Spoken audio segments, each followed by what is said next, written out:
And as I mentioned, there are a lot of assumptions when we do things like this, and we introduce a lot of uncertainty when we really shouldn't. So we're trying to locate static things on the globe in a world where we have plenty of information.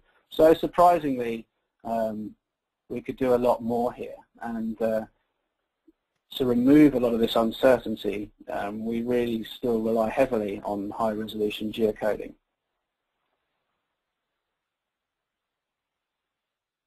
Now, just as an afterthought, not all of the things that we insure are static, and increasingly we want to understand more and more about things in transit, such as ships and planes or people.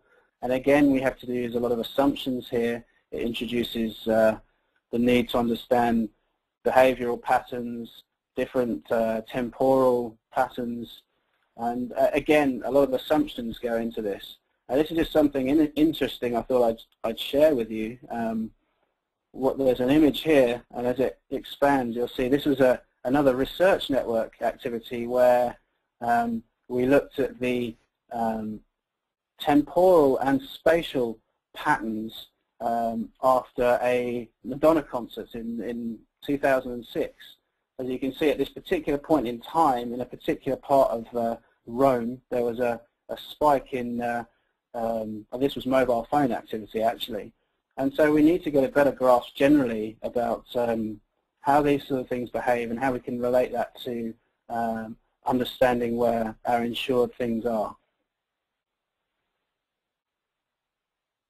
So I just briefly want to move through some of the other things we do. Once we know once we have the exposure, this is how we use it. So starting off with a more simple example, sometimes we just want to know where there is an accumulation of high value exposure. So we run tools, we call them accumulation tools. We have a product at Willis called Willis Control.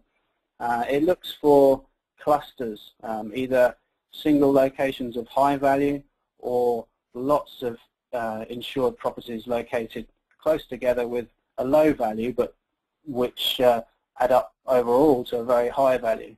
We're not making any assumption as to what could affect this cluster.